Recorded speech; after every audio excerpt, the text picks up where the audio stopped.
The group rested for several hours, but by the late afternoon, they once again departed, onwards to the mining town of Berlon. Rand once again walked, and though they regularly traveled in silence, he also talked to his various companions at times. To his surprise, he found Matt and Perrin the hardest to talk to, perhaps even because they were his closest friends, yet did not know his secret. Despite that difficulty, he didn't think it was a good idea to tell them yet. In particular, Matt, who had not yet learned to accept his responsibility no matter how much he grumbled about it, might not think things through and make things more difficult, for example because he'd accidentally revealed something to someone else. On top of that, both boys had rather strong preconceived notions, not that Rand could really blame them considering just how common those notions were among the people of the Westlands. "Do you think that the Aes Sedai is speaking the truth?" Matt asked at one point. "That the Trollocs are after us three?" "I think so," Rand said. "Our farm and Perrin's family were attacked, and in the village the smithy and your house. The other places they attacked seemed like distractions." "I don't trust her," Matt said. "Aes Sedai are bad news." "So are Trollocs," Rand pointed out. "She wants something from us," Matt said. "If there's one thing the stories agree on, it's that Aes Sedai always want something from you, and they'll use you for their own benefit." "My father trusts her," Rand said. "And he's actually been outside of Two Rivers before, unlike us." "You don't trust her, do you?"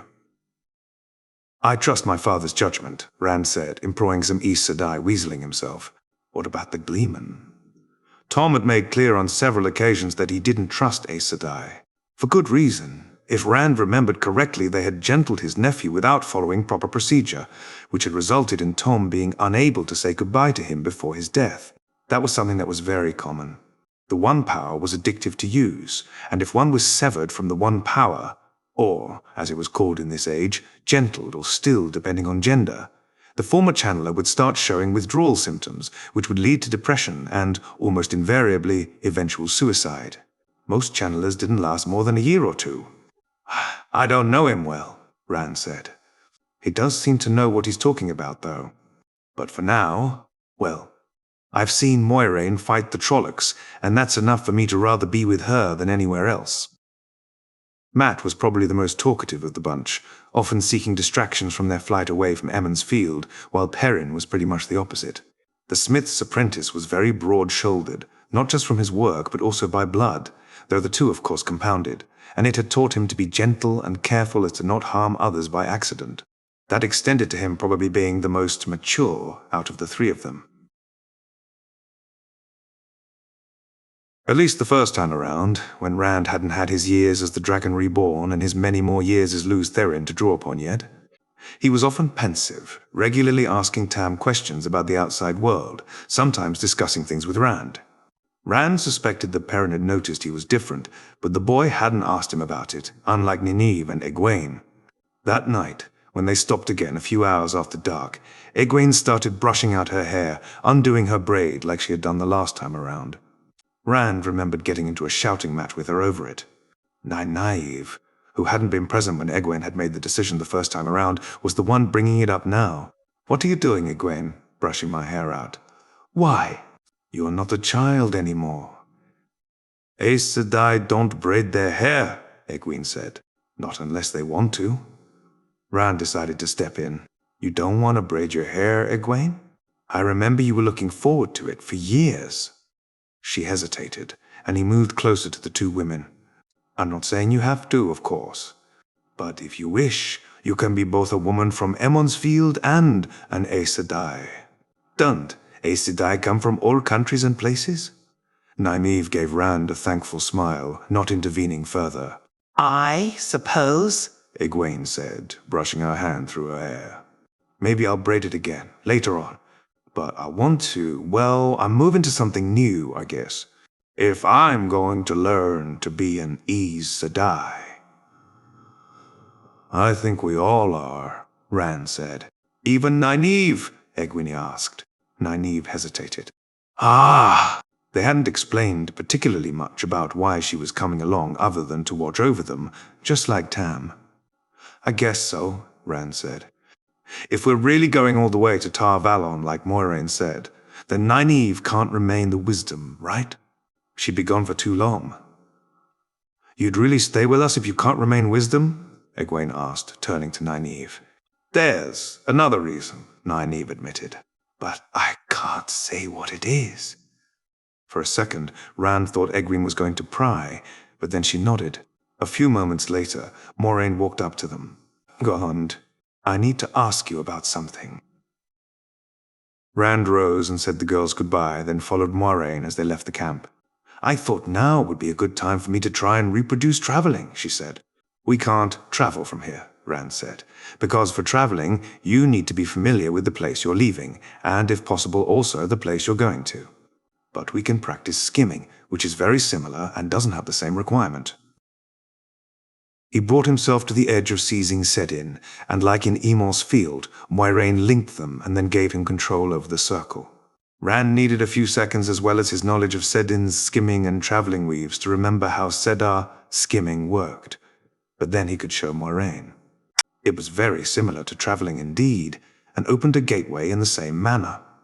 Unlike traveling, however, it led to a dark place with a platform, which Moiraine immediately investigated, though without entering. If we were to enter, Rand explained, I could close the gateway and the platform would move to our destination, where another gateway would open. It's fast, but not quite as fast as traveling, not to mention you have the platform size. There's also an innate danger, because if you fall from the platform, you'll keep falling until you die for one reason or another. He closed the gateway again and then released the circle, allowing Moraine to attempt the weave. Keep your destination in mind, Rand advised as she practiced. After a few attempts, she once again linked with him, allowing him to show the example again, and they repeated that process several times. After some 10 minutes, a gateway suddenly opened in front of them. This is amazing, Moraine said. We could go anywhere we want, pretty much instantaneously. Travel time becomes trivial once you have traveling, Rand confirmed. It completely changes the game. A smile played over his lips. I have to admit, I can't wait to see the expressions on the faces of the High Lords of Tyr when I travel right into the heart of the stone and grab Kalandor in front of their eyes. I'll have to make sure to plan it during the rite of guarding. That sounds like something Matt could come up with, Moraine noted as she closed the gateway again. We might have need for him, Rand said, turning pensive. Looking back, if there is one thing I forgot to do, it is to laugh. And we'll have to provide our own reasons for laughter, as the world won't do it for us. We are, after all, heading to Tamon Gaidon. They made their way back to the camp, where they listened to the last half of Tom's tale about one of the hunts for the Horn of Valerie before going to sleep. Some 2 hours after dawn, Lan woke them again, saying they had to leave soon if they wanted to reach Baerlon by nightfall. Rand quickly found himself walking near the rear, next to his father. Tam was riding Bella, and had actually offered Rand to ride for a bit, which he had declined. Behind them, closing the ranks, were Moraine and Egwene, the latter of which was still full with questions. Why do men get the strongest powers? Egwene asked. Earth and fire. Moraine laughed, and a smile played over Rand's face. A very old question, with a very familiar answer. You think they are stronger? Is there a rock so hard that the wind and water cannot wear it away, a fire so strong that water cannot quench it or wind snuff it out? It was them, right? Egwene asked. The ones who tried to release the Dark One and the Forsaken, the male Aes Sedai, not the women. Moraine remained silent, and Rand assumed she was considering how to answer the question. It was, right? Egwene asked, more hesitant now. You want to hear me say that it was the evil men who caused the breaking of the world, and not the women that you wish to join, Moraine said. Yes, it was the men, but they were not evil. They were driven insane by the Dark One's taint on Sedin. Before that happened, they were people just like any other, just like you and me. And just like that, the Aes Sedai, alive today, are people like any other, brave or cowardly, strong or weak, friendly or cruel. What is important to remember is that using the one power does not change us. I guess that's what I was worried about, Egwene said. Rand let himself fall back, and the two fell silent. What Egwene said, that the men tried to release the Dark One and the Forsaken, is that true? See, I once heard a merchant guard say that it wasn't, that the men fought just as hard as the women, but that they disagreed on how to turn the war against the shadow around when they were losing.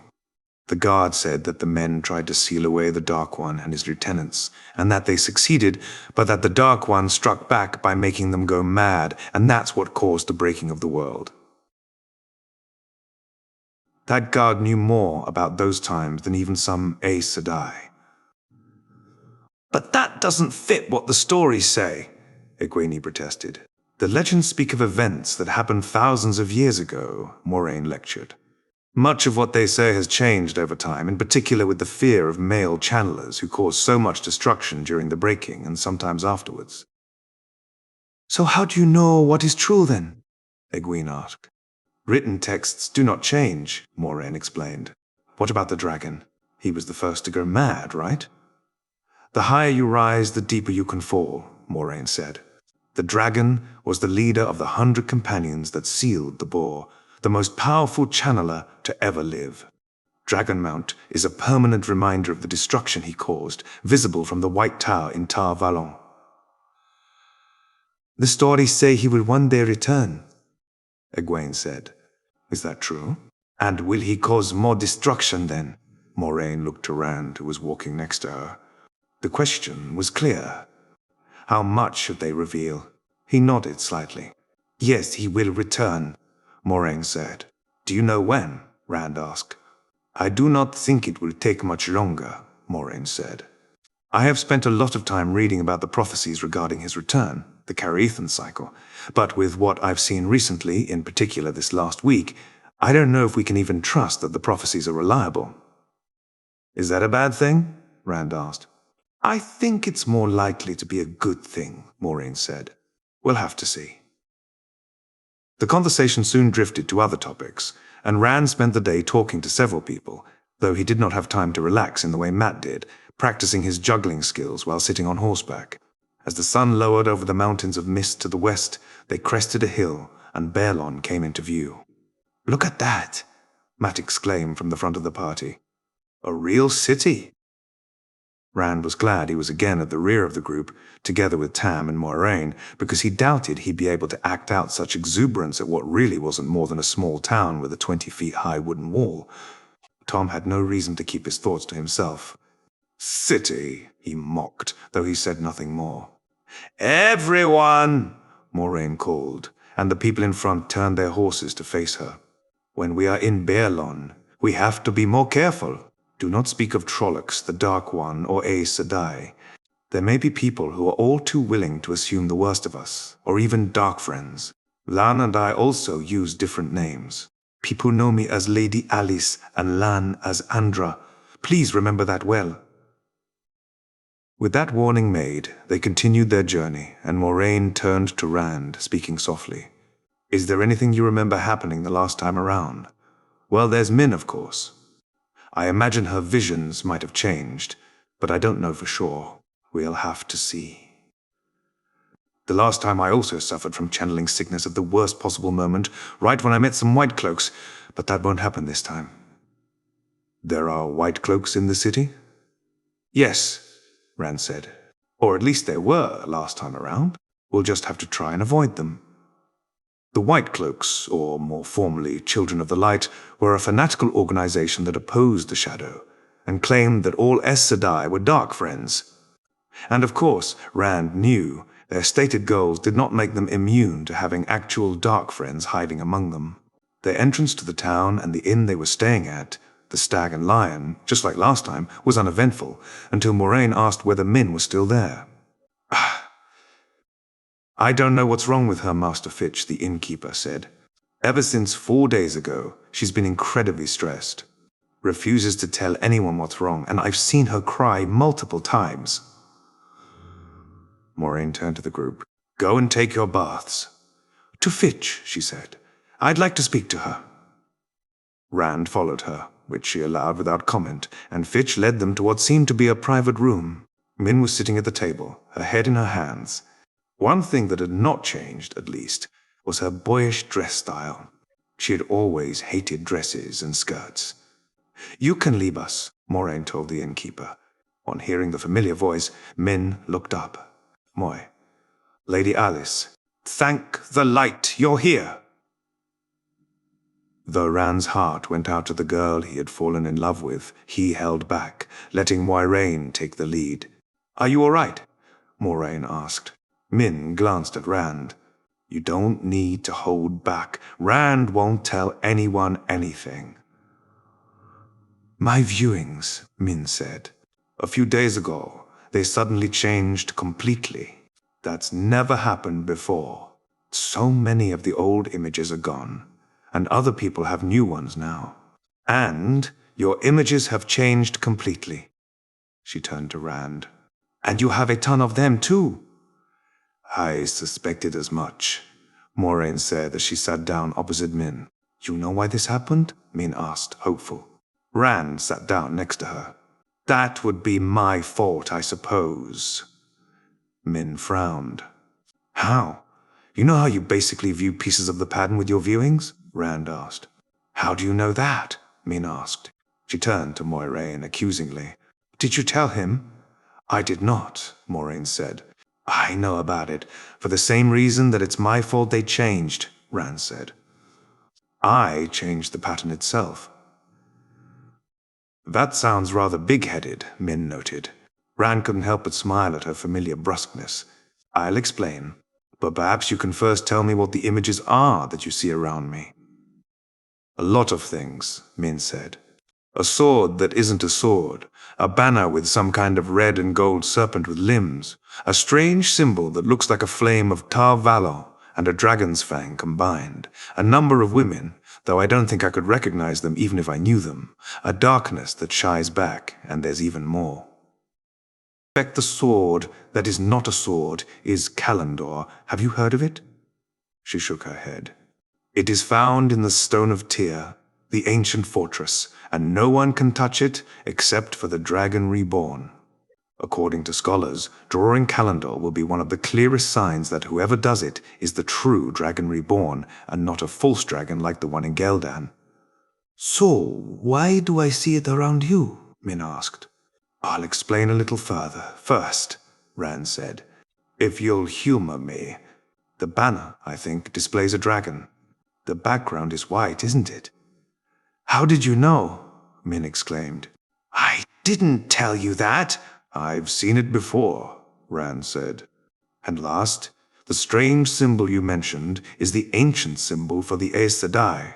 Back before the breaking of the world, when men and women created marvels with the one power in unity. White, the female half, and black, the male half, each tear-shaped, and together making a circle." Min frowned. "I can't make sense of it." "I am the Dragon Reborn," Rand said. "That's why you're seeing Kalandor and the banner I will be using. The reason your visions changed is because I unwound the pattern by about 2 years and retained my memories from that time, and I'll be making different choices this time around. For example, one of the first things I intend to do is to cleanse the taint that makes male channelers go mad. I did that last time as well, but only after I'd already used Sedin for a year and a half. That damage has been undone when I wound back time, and I'd rather not give it the chance to come back. I also suspect that is what the ancient Aes Sedai symbol stands for." "That sounds, I would say, insane, but not insane in that way," Min said. "Insane in the way that it's so ridiculous no one could make it up. And it does kind of explain why my visions changed when nothing could stop them from happening before." "I know how it sounds," Rand said. "I'm still coming to terms with it myself, but it has given me an amazing chance to anticipate events.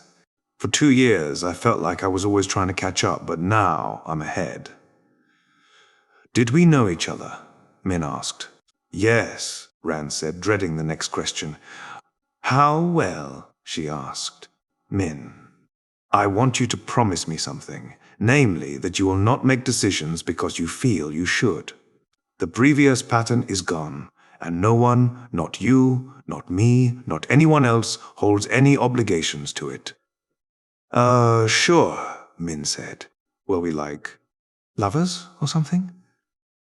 Rand could deny it, or dance around the subject, but that felt unfair to both the past Min that had loved him and this younger Min that didn't know him yet.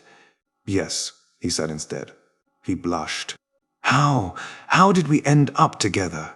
Rand thought back, both to his own memories and what he had learned when turning back the wheel.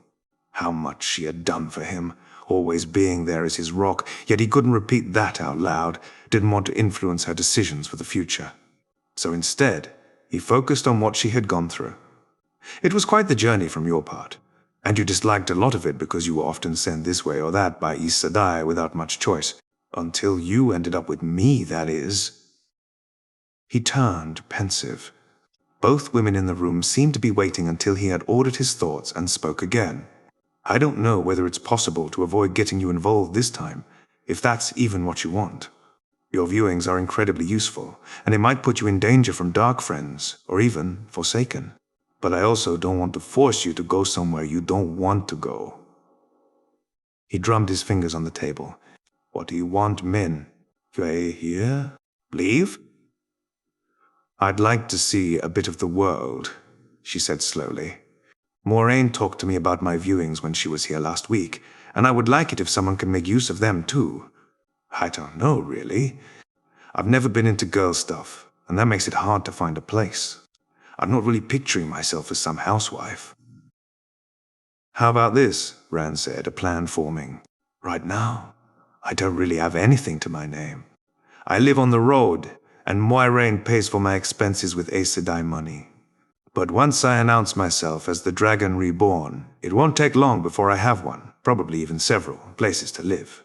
You'll stay here for now, then once people know who I am, I'll come and get you, and you can live in Tear, or Camelin, or wherever you want, and you can help me by telling me what viewings you get from people. She nodded. I like that. And remember, Rand said, don't force yourself to try and love me or anything. I don't have any rights to you or anything just because of what the wheel wove the last time around. In fact, with how things are going right now, I wouldn't be surprised if I get another girlfriend.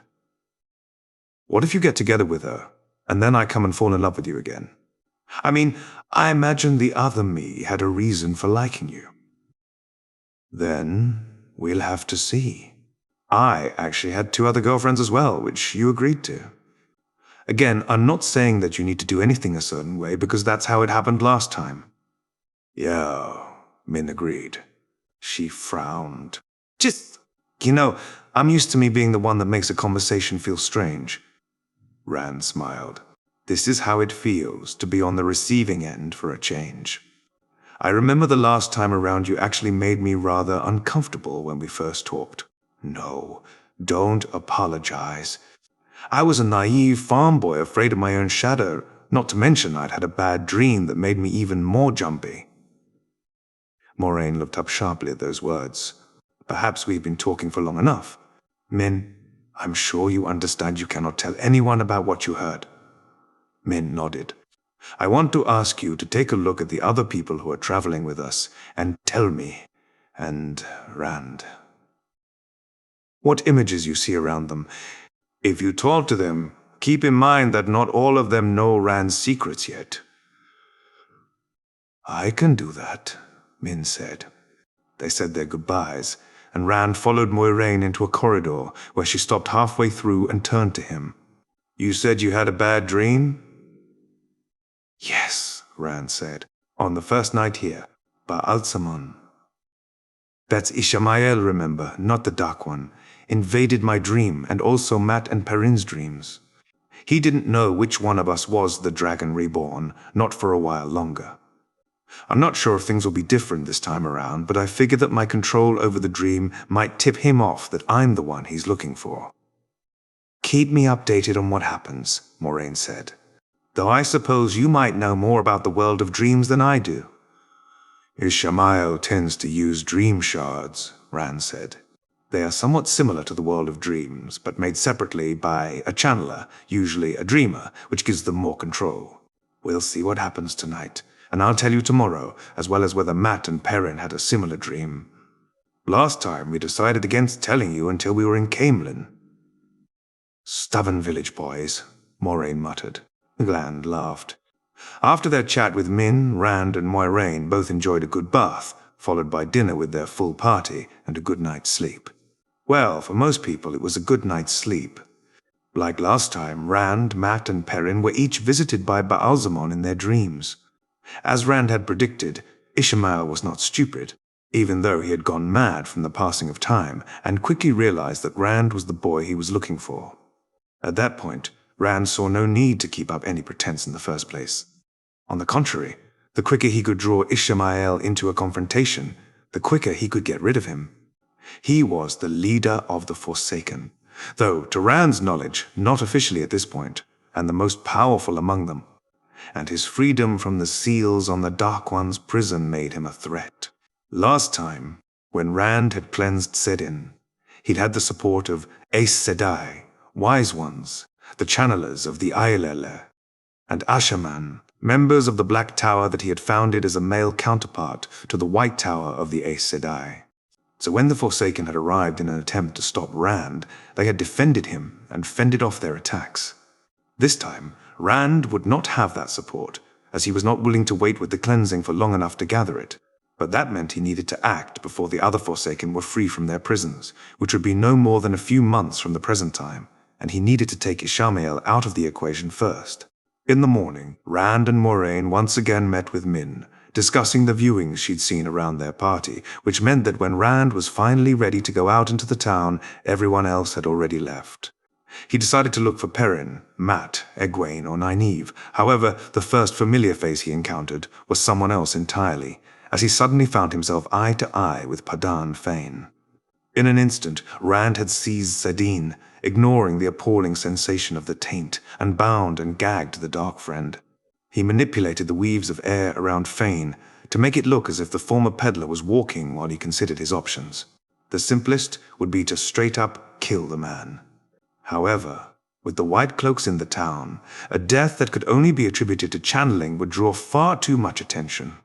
Though, gave him an idea.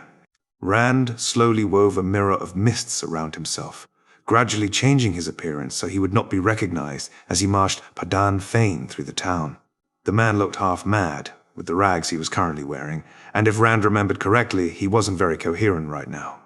Soon enough, he noticed a patrol of the White Cloaks in the distance. Perfect. He marched Fain in their direction. Then, when they were close, he conjured a fireball next to the Dark Friend, as if he were the one conjuring it instead, and threw it at the White Cloaks, making sure to not aim at a lethal spot. They might be fanatics, but Rand would not kill unless in self-defense, or if he knew his target was a Dark Friend. As expected, the White Cloaks responded immediately, seeing Fain as a male channeler, in their eyes making him both insane and the Dark Friend, which wasn't even inaccurate in this case. Screaming condemnations, all three White Cloaks drew their swords, including the one whose left arm had gotten burned, and attacked Fain, who was released from his bonds by Rand. Rand had half expected them to go for the kill. However, their commander had enough restraint that they only bound Fain, though the man was bleeding from several spots where their swords had cut him.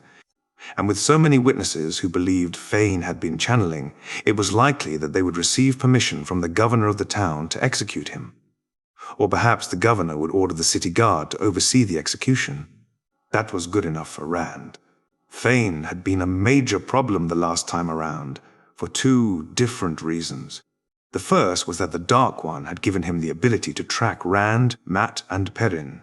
And the second was that Fain had been touched by the evil from Shadar Logoth, which through him had managed to escape, and indeed even let it survive the cleansing of Sedin, which had destroyed the ruined city as a byproduct. Well, that was unlikely to happen again. Rand had no intention of going near the city except for the cleansing. He still didn't feel like running the risk. After all, while there was a measure of free choice, the very existence of Taveren and their ability to alter people's destinies by simply being nearby proved that the pattern did work towards certain goals. However, with the commotion caused by Rand's actions, he decided to make his way back to the inn, as he figured that those who knew he was the Dragon Reborn might get worried if news got around that a male channeler had been arrested for attacking Children of the Light. no matter that Rand was powerful enough that he could blow anyone, both the town guard and the entire regiment of children camping nearby, to pieces without having to risk his skin. That evening, they enjoyed Tom's storytelling and the dances in the common room. However, when they got ready to go to bed, Rand first met up with Moiraine to teach her actual traveling, which required familiarity with the place of departure. Unlike last time, no Midral appeared, meaning there was no rushed departure in the middle of the night.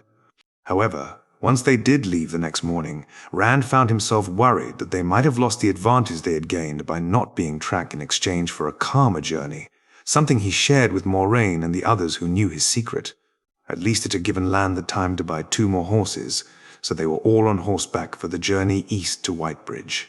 For 3 days, there was no sign of Trollocs, and Rand was almost beginning to believe that they would have a quiet journey to Camelin when a Trolloc horn sounded behind them, certainly no more than 10 miles away. They had just finished their break and had been about to continue their journey. Lan and Moiraine immediately had an unspoken conversation, after which the warder announced he would scout out their enemy while the rest of the group would travel on ahead. Rand fell back so he could speak to Moiraine without being overheard. In front of him rode Tam and Nynaeve, with everyone else further ahead. "How close are we to Shadar Logoth?" he asked. Moiraine looked surprised. "You want to go there?" "No," Rand replied. "In fact, I want to avoid going there, which is what we did last time." Matt took a dagger along, and not only did it almost kill him, it also freed the evil currently trapped inside the city's walls. Moiraine nodded. "No, Shadar Logoth, then. To answer your question, it is within range for us to reach by nightfall. Do you remember how many Trollocs there are?" "No," Rand said. "However, I do remember we fought one fist, which we managed only because Lan killed the Fade, and then you delayed several more fists with some taxing weaves." "Then that means that if we cannot go to Shadar Logoth, even in the case of an emergency, we might need your channeling," Moiraine said. "I know," Rand replied. "If that is how things must be, then I'll do it." "The wheel weaves as the wheel wheels," Moiraine said, making Rand chuckle. "You know, I can hardly believe it took this long for you to say that." "I may have been too surprised by the weavings of the wheel myself recently," Moiraine noted. "Glad to be of service," Rand teased. Considering even Min's viewings changed, though, was it really a weaving of the wheel? Horns sounded again, closer this time. "An interesting philosophical discussion," Moiraine said, "that I don't think we have time for." Nynaeve fell back. "Can't we go faster? The horns are getting closer." "And why are they letting us know they are here?" Moiraine asked. "Perhaps so. We will hurry on without thinking of what might be ahead." Lan returned soon after, saying there were at least 3 fists behind them and that they would catch up in an hour. As Moiraine wondered why they were being driven onward, horns sounded again in the west, though this time more horns answered in the east. There seemed to be a note of triumph to them. "What do we do now?" Nynaeve demanded. "There is a place where the Trollocs won't go," Lan said. "No," Rand replied. "It's too dangerous." "Then I don't think we can escape them," the warder noted. "As Moiraine just told me, the wheel weaves as the wheel wheels." "You would reveal your abilities then?" Lan asked. "I'd rather do that than spend another night in Shadar Logoth. We will take a hilltop then and see whether we can hold. If need be, how many fists can you hold off while surrounded?" "Dozens," Rand replied. "By yourself?" Moiraine gasped. "Yes." Matt fell back. "What's going on?" he wanted to know. "We're going to make a stand," Lan said, pointing towards a nearby hill before calling out for everyone to follow him there. "A stand?" Matt asked. "We can't escape them." "No," Moiraine said. "How many Trollocs are there?" Matt asked, fearful. "Not more than we can handle," Moiraine replied, "though they may believe otherwise."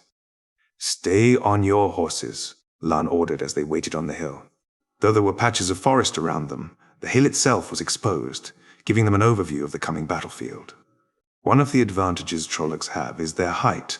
By sitting on horseback, you can negate that. With the lack of experience from some of you, that may be vital. Lan and Tam had been teaching Matt and Perrin, but there was only so much you could pick up in a week's worth of evening lessons, each after a day of riding. A first fist of Trollocs arrived, and Matt raised his bow, but Lan told him to stand down when the Trollocs did not approach. We wait until they are closer. But they're just going to wait until the others arrive, Matt argued. And if we attack now, we exhaust ourselves while giving up our greatest advantage, which is the high ground. Can we fight, however many fists there are? Perrin asked, looking at Moiraine. Yes, she replied. With the 9 of us, Tom asked, loading his pipe. And only one Aes Sedai and one girl who learned about the One Power last week. We might as well say our goodbyes right now. I have an engril, Moiraine said, pulling the object out of her cloak. It enhances how much of the One Power I can tap into. Tom scoffed, but did not reply. Matt, Perrin, and Egwene looked fearful. 6 more fists arrived, completely surrounding the hill. 700 Trollocs, led by 7 Mirvdral. A horn sounded, 6 others replying immediately, and the Trollocs started pushing up the hill. I can't do this, Moiraine said calmly. What? Matt exclaimed as Rand seized Sidin. He wove earth, air, and fire, conjuring 6 10-feet-tall pillars of fire, no thicker than a man's forearm, then added another thread of air, exploding the blossoms of fire and wreaking destruction in a large area. Most of the Trollocs and Myrddraal assaulting the hill died immediately, but Rand did not pause, this time weaving earth and fire as his fingers danced, and each fingertip shot 10 arrows, so quick it seemed as if they were blinking, targeting Trollocs all around them. Wherever a Trolloc got hit, the arrow would burn a large hole, continuing onward to hit the next. Within seconds, all Shadowspawn lay dead, and Rand released Sedin again. Blood and bloody ashes, what was that? Matt exclaimed, the first to find his voice. Even Moiraine looked awed, to say nothing of the rest of them. Tom was shocked. Perrin looked like he had no clue what to think, and Egwene seemed to have realized what was going on, yet utterly confused as to how. Moiraine, Rand said, taking charge. Perhaps you could reveal what brought you to the 2 rivers in the first place. She nodded, gathering herself and settling into that trademark serene Aes Sedai look. That is a story that started 20 years ago, during the last days of the Isle War, while the Battle of the Shining Walls took place outside Tar Valon. I wasn't accepted at the time, though I was close to obtaining the shawl and becoming a full Aes Sedai. I was attending to Tamara Ospenya, the Amerlin's seat at the time, the leader of the Aes Sedai. Her keeper of the chronicles, Gitara Moroso, was also present and had the talent of foretelling. At the crack of dawn, hundreds of horns suddenly sounded.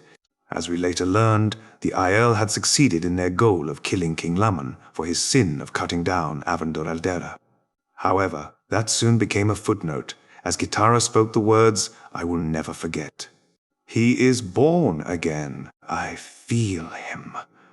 The dragon takes his first breath on the slope of Dragon Mount. He is coming! She died immediately after giving this prophecy, Moiraine said morosely. Tamara ordered me and the one other accepted present to speak of this to no one. And I know there are many tales, myths, and folklore about the Dragon Reborn and his coming, but the truth is this. He will stand against the shadow at Tamon Gaidon, the last battle, and lead the light. In this duality, the prophecy foretells both our doom and our savior. In the next weeks, Tamara had a number of secret meetings with a few other Aes Sedai, and I was also raised to the position of Aes Sedai myself. Then, Tamara suddenly died, supposedly in her sleep. The other Aes Sedai she had meetings with died soon after, for one reason or another. By the time a year had passed, my friend and I were the only 2 Aes Sedai alive who knew of the prophecy and were not sworn to the dark. An Aes Sedai admitting to the existence of the Black Ajar, even indirectly, Tom interrupted. Now I've heard everything. It is hard to deny their existence if you have almost been murdered by a Black Sister, Moiraine said testily before continuing her story. I dedicated myself to looking for the Dragon Reborn, searching all throughout the world. Recently, I found leads that pointed towards 2 rivers, one of the only places I had not visited yet. I knew the Dark One's servants were also looking for the dragon, and I feared I might not arrive in time. And that's where I'll take over, Rand said. The story I am about to tell you may have some familiarity to you at first, but it is not the same. Please bear with me. Moraine arrived in 2 rivers. We were attacked by Trollocs, and Matt, Perrin, Egwene and I left together with her and Lan, Tom joining us for our journey as well. In Baerlon, we were joined by Nynaeve, who had intended to take us back to Emon's field, but instead joined us. We got split up, found each other again, fought Shadowspawn like today, and so on. But eventually it became clear to Moiraine that I was the one she had been looking for. I tried to deny it, but as Moiraine likes to say, the wheel weaves as the wheel wills. I drew Kalandor. I conquered and ruled. I cleansed Sedin of the taint, played politics. But then, when I was using an extraordinary amount of the One Bower, more than anyone has ever drawn in the past, I unwound the wheel by accident. Suddenly, I found myself back in Emond's field, the day before Beltane, but with my memories of everything that had been undone remaining. You might have noticed that I've changed, perhaps become more confident, more willing than you to trust an Aes Sedai. This is why. Tom sucked his pipe. That is the most insane story I have ever heard. And the strangest part is, after what I just saw, I have no choice but to believe you. That false dragon in Ghealdan, Loghain, is powerful, but there is no way even he could reproduce this. He can, actually, Rand said. I've seen him do it. He just doesn't have the necessary education at this point. Well, that is very reassuring, Tom muttered around his pipe. Is that why you've been more distant? Perrin asked hesitantly. I thought it was because everything that happened that night, with you out there fighting the Trollocs. Yes, Rand said. I knew I had to tell you, Matt, and Egwene at some point, but I wasn't certain how to go about it. After all, we were raised with quite a few prejudices and stories about male channelers and such. Matt scoffed. You're still Rand, aren't you? Yes, that's all I need. Rand laughed. Thank you, Matt. I suppose I could use some reassurance. Is that why you told that story that was supposedly from a merchant's guard? Egwene asked. Yes, Rand replied. I heard what you and Moiraine were talking about, and I wanted to put your mind at rest. But, Egwene seemed very hesitant, won't you, still go mad? Only so long as Sedin remains tainted, Rand said. Remember the things I just told you. Last time, I cleansed it and made it safe to use again. This time around, I plan to not only do so again, but much earlier, before midsummer for sure. A full 1.5 years earlier than last time. And when I unwound the pattern, what madness I did have seems to have disappeared, giving me a clean slate. I try to avoid using it whenever possible, and if Moiraine's power suffices, but she doesn't know the weaves required, I link with her and perform it instead. Aren't Sedin and Sedar separate? Egwene asked. How could you use Moiraine's power? Channelers can link with each other, combining their power. I have memories from the Age of Legends, including how to work with Sedar. I channel only a minuscule amount of Sedin, and therefore a minuscule amount of taint, and use Sedar to accomplish my goals. Is that what you did just now? Matt asked. No, Rand said. Moiraine doesn't have the power to do this, even if she knew the weaves. This was all me. So, who already knew? Perrin asked. I mean, you obviously told Moiraine, but... Lan was told by Moiraine, and I also told my father and Nynaeve already, Rand said. In fact, the real reason Nynaeve has come with us is because I requested her help. How can she help? Egwene asked. Actually, why did Matt and Perrin have to come along if you already knew that the Trollocs were after you specifically? I knew the Trollocs were after me specifically, Rand said, but they didn't know who they were looking for. Ishamael probably knows by now, but it wouldn't be too much longer until he figured it out anyway. And besides, Matt and Perrin, just like you and Nynaeve, have their own parts to play in these coming years.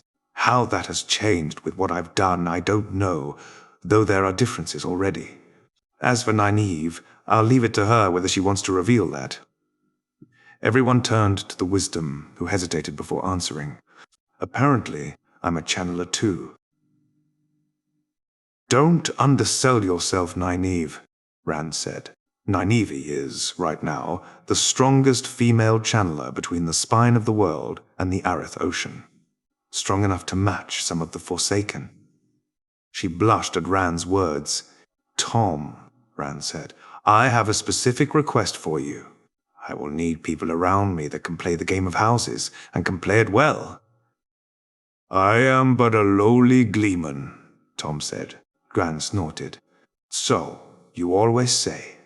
Besides, he said, smirking, I'm sure you could write some great songs about the events that are going to happen in the near future. That is true, Tom said pensively. Court-bound to the Dragon Reborn does have a certain flair to it, I suppose. You'll have the title as soon as I have a court, Rand said. A court? Matt muttered. Rand laughed. No one is going to force you to stay at a court, Matt. In fact, I'd say you have better things to do than wearing fancy clothing and insulting people while... Actually, insulting people while making them think you're complimenting them sounds right up your alley, but that aside, I'm sure we'll find something you enjoy, or failing that, the pattern will. You sound like her, he said, gesturing to Moiraine. Well, she did spend quite a lot of time teaching me about the world, but perhaps we should find ourselves a place to camp for the night that doesn't smell of burned Trolloc. Lan led the way back to the road and then down to the east until they had made some distance from the slaughter. It couldn't really be called a battle, and dismounted for the night. Do you still want to travel to Caemlyn? Moiraine asked. Yes, Rand said. I definitely want to meet Elaine and Loyal. Loyal is an Ogier who'll be staying at the Queen's Blessing Inn around the time Loghain is paraded through Caemlyn, and he became a dear friend. And who is Elaine? Egwene asked. The daughter heir of Andor, Rand replied. The future queen. She's also a strong channeler, similar in strength to you. You'll be novices in the White Tower together. Wait, weren't we supposed to travel to Caemlyn and then Tavalon no matter what? Matt asked. Yes, Rand said. However, I do know how to travel, to make a gateway with the one power that allows people to move from one place to another, even on the other side of the world. So you're saying we could skip all this riding? Matt demanded. Not without tipping off Ba'alzamon that I know far more than I am supposed to. Traveling has been lost since the breaking of the world. I would prefer he underestimates me when we fight. But my other reasons for avoiding it have been invalidated to one degree or another. It's something to consider. After having dinner together, Egwene made her way over to Rand and sat down next to him. He gave her a smile by the light of the campfire. Rand had refused to continue going without fire with their pursuers dead, and him able to take care of any new threats anyway. Did we get together? Egwene asked haltingly, too soft for others to hear. No, Rand said.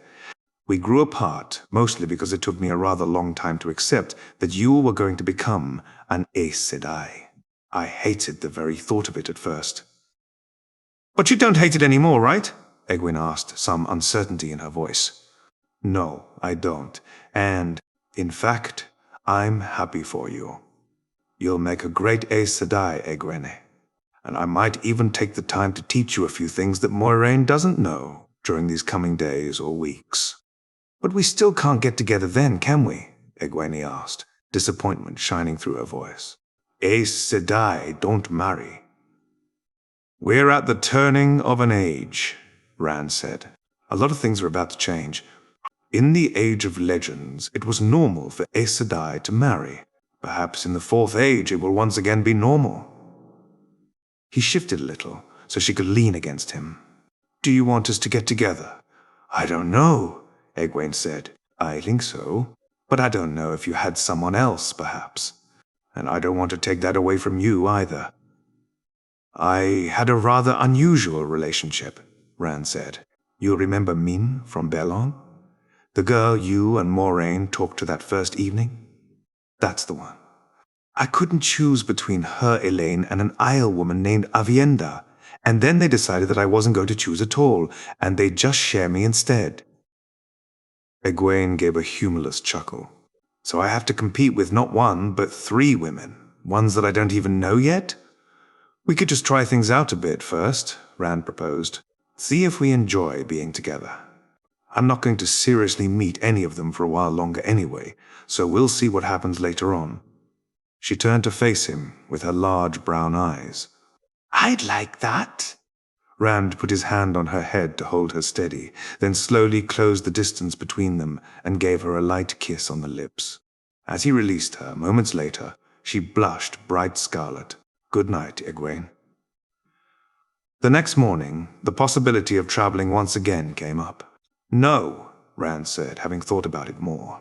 Being on the road allows Perrin, Mat, and Egwene to train without being forced into dangerous situations, and there's actually another reason why we need to stay in the area. He turned to Lan and Moraine. Do you remember Elias? They both nodded. He should be somewhere on the other side of the river from Shadar Logoth, Rand said. And we're going to need him. Lan, is it possible for you to cross the Arenal, find him, then meet us east of Whitebridge? I should be able to, Lan said.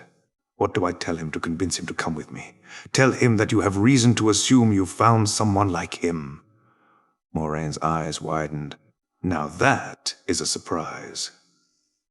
We are full of surprises, Moraine. What are you talking about?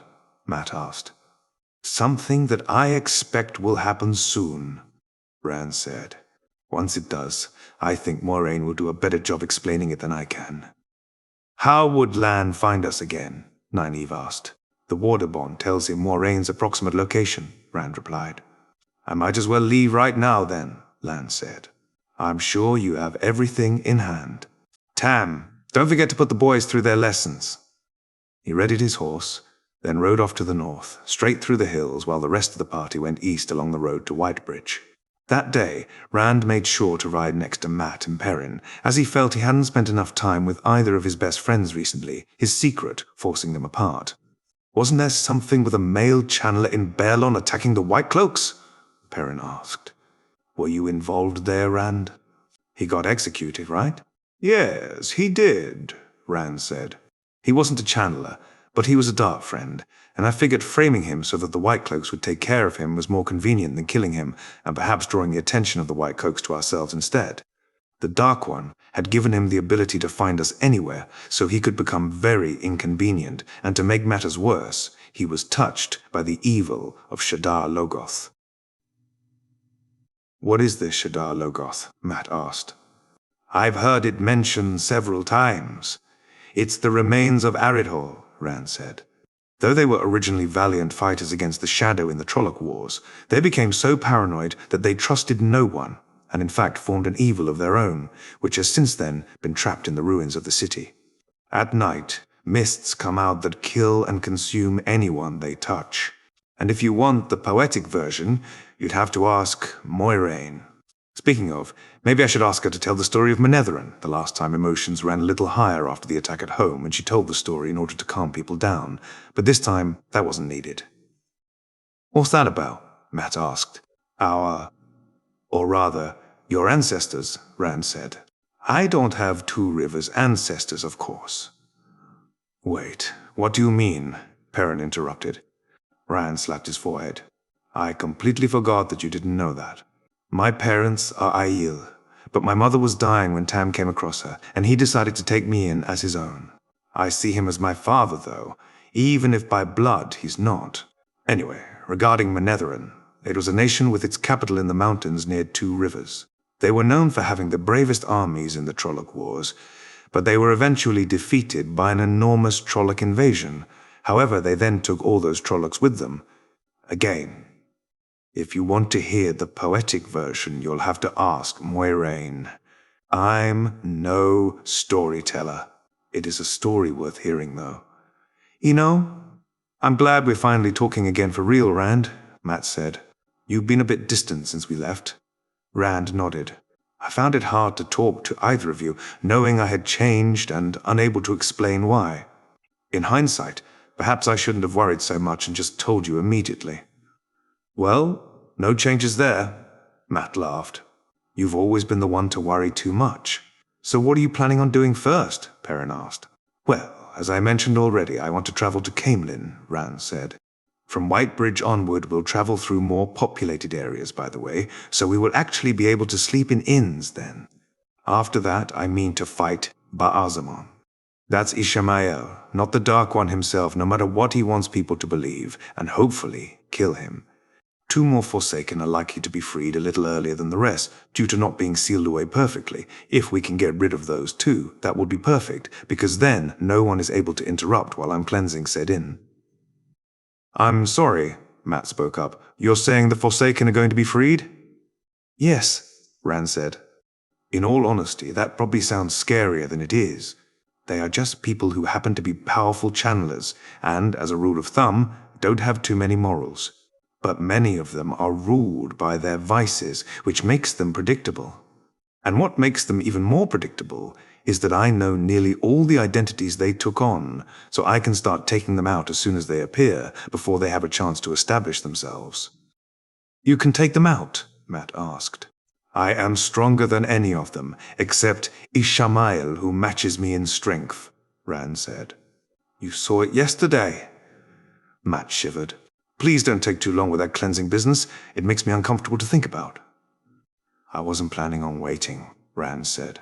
Turning back the wheel undid what the taint did to me, but I wasn't truly sane anymore, for all that I managed to keep somewhat of a lid on things. He grimaced as he thought back to how he had almost killed Tam before he realized what he had been about to do, just because Tam had been manipulated into visiting by someone else. And what will you do after the cleansing? Perrin asked. I'll go to Tyr, Rand said. That's where Kalendor is found, which scholars consider one of the clearest signs of the true Dragon Reborn returning, so it will give me a lot of legitimacy to have it. Then, I'll be traveling to the White Tower to negotiate an alliance with the Amelin seat and the Aes Sedai. After that, I am not sure yet, but I'll likely be consolidating my power in Tyr, keeping an eye out for other Forsaken returning, and at some point, I'll probably travel to the IL Waste. Why? Because the IL also have prophecies about me, and they were some of my greatest allies, Rand said. Speaking of, I should probably correct a few misconceptions about them. There is little truth to the stories we heard as kids about the IL. They're a very honorable people, and their entire society is based around a system of honor called Jido. It's hard to explain how it works. You just have to learn it. But it's not as if they expect strangers to adhere to it, so you don't need to worry. Also, they don't look much like the stories say. Most have blonde or red hair, light skin and blue, gray or green eyes, and they tend to be very tall. Kind of like me, my birth parents are Aiel after all. So, what about us in the meanwhile? Perrin asked. I mean, I want to help, but I feel like I don't know anything compared to you. I want to teach both of you various things, Rand said. For you, Perrin, it has to do with why I sent Lan away. Again, I'll let Moiraine explain things when it becomes relevant, though you don't need to be worried. I'm also hoping that you can become something of an ambassador for me, basically taking care of things that I don't have time for, yet I can't just send anyone to fix. For you, Matt, I intend to start covering battle tactics, and I recently came up with a way to do so. The last time around, you showed amazing aptitude as a general, and for all that I bet you're about to complain you don't want responsibility, you loved it. I don't like being told what to do, Matt grumbled. That's why I'm putting you in charge, Rand said. But you do need to learn enough first. And considering I don't have an army yet, I'll have to teach you in another way. At night, while sleeping, I will pull you into a so-called dream shard, and then I'll show you battles that I'm familiar with and discuss their tactics with you. Please tell me that's not like that dream back in Baerlon, Matt said with a shiver. Yes and no, Rand said. While it's the same trick, I'm not going to scare you or anything. In fact, you might even become better at controlling your dreams as a side effect, which would make it easier to ward off Ishamael. Not that I think he'll invade your dreams again. He knows I'm the one he's looking for, so he'll focus on me. I wouldn't mind if you teach me how to keep him out too, Perrin said. You will learn that as well when Lan returns, Rand said. In fact, I might start teaching both you and Egwene about the Teleran Riod then, as you'll both have the talent to go there. What's that? Perrin asked. It's the old Tun name for the world of dreams, Rand said, which, as the name implies, is a place some people can go when they dream. Most dreams aren't there, though, and most people that visit only do so extremely briefly. The world of dreams can be a very dangerous place, because if you get injured there, the injury carries over to the waking world. However, it can also be used to gather information, meet people, or, for dreamers, it's a place where they can receive visions about what the future may hold. The conversation started drifting away to lighter topics, and Rand smiled. It had been too long. In his memory, at least, since the three of them had been together. The last time might have been as long ago as the stone, just after he'd first taken up Kalendor. He wasn't sure. A very long time ago, at least. The day before they reached Whitebridge, Moraine took Nynaeve apart for the first time to gauge her current channeling capabilities. Rand sat on the side, paying attention but not interfering for the moment.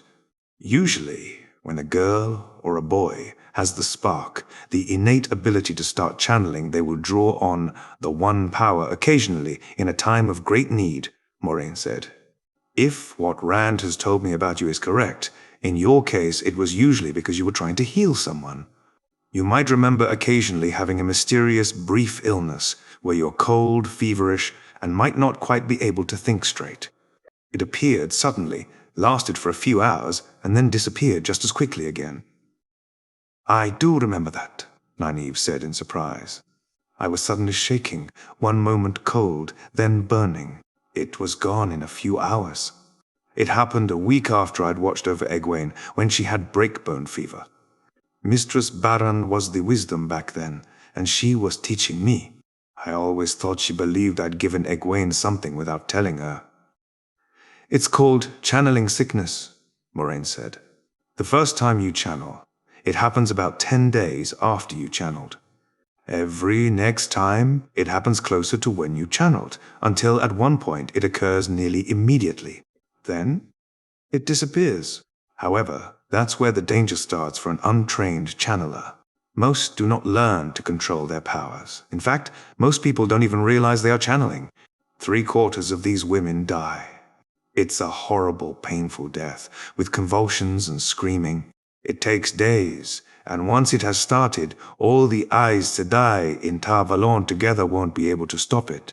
You, however, are a wilder, meaning you were lucky enough to learn how to safely channel the one power, albeit unconsciously.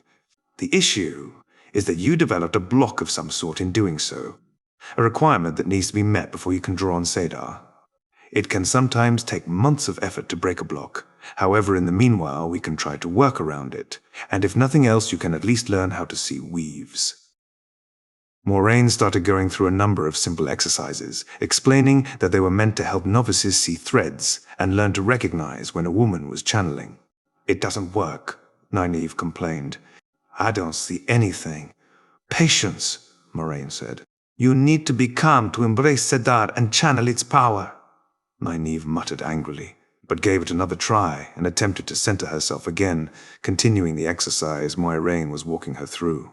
She didn't comment on her struggles again, but from the tugging on her braid, it was clear she was still getting worked up from her failures. Eventually, Moraine pointed out her visible frustration and suggested that they go through some meditation exercises. It's not working, Nynaeve exclaimed. She spluttered. You did it, Moraine said, completely surprised. Indeed, the familiar goosebumps appeared on Rand's skin. Did what? Nynaeve asked, irritated. Embrace Sedar, Moraine said. I did. The anger faded away, and now it's gone again, Moraine noted. Toi, you weren't exactly calm. Rand stood up and moved closer to the pair. It's Nynaeve's block, he said. She needs to be angry to channel. That seemed to wind her up again, if the tugging on her braid was any indication. And that was quite possibly the most obvious tell for someone's mood that Rand had ever seen in any person. However, she held her tongue. "It is?" Moraine asked. "That's highly unusual. But we'll have to work with what the wheel provides, at least until we can break your block." "And how would that happen?" Nynaeve asked. "Usually, shock," Moraine said. "You need to channel without meeting the requirements of your block just the one time, and it'll be gone forever." "Do you know how I broke it last time?" she asked, turning to Rand. He grimaced. "You almost drowned after being attacked by a Forsaken. Not exactly a controlled environment, and a situation I hope you won't find yourself in this time." "Oh," Nynaeve said. A brief pause. "Do you know any other way to get through it? You remember the Age of Legends, don't you?" "If there is something, I don't know it," Rand admitted. "But while I was considered one of the most knowledgeable men alive back then, I still knew only a fraction of what there is to know. Perhaps one of the Forsaken might know something, but unless I'd managed to subvert one away from the shadow, that's not going to be of much use." "Is that possible?" Nynaeve asked, disbelieving. "Honestly, I've never really considered that," Rand said. "The previous time around, Lanfear pretty much forced Asmodean to teach me to use Sedin, and I got the idea that he kinda made peace with that at some point, until he vanished without a trace, presumably killed by another Forsaken." "Why would Lanfear do that?" Moraine asked. Rand was impressed by how unfazed she was at the mention of a Forsaken helping Rand out. "It's a complicated story, but the short of it is that she has always been somewhat obsessed with me, even back in the Age of Legends. This was one of her attempts to get on my good side. I suppose she might be the most likely Forsaken to turn away from the Dark One. She even offered to do that for me, in fact, though that offer was, of course, tainted with her desire for power." Rand fell silent as he pondered his relationship with her, both in the Age of Legends and in the current, Third Age. "Didn't you mention I killed her?" Moraine asked. "You did," Rand said. "When I slept with Avienda, she didn't exactly take the news well." "Oh, is that?" Nynaeve asked. "An Isle-wise one apprentice," Rand said. "One of my girlfriends in the previous timeline." "One of?" Nynaeve demanded. Rand chuckled, holding his hands up defensively. "It was their idea, not mine. And the other you has already told me what you thought of it," he said somewhat teasingly. Nynaeve grumbled, but with no real heat. Rand was a little impressed with how much leeway she was giving him. Probably due to his more mature outlook, he figured.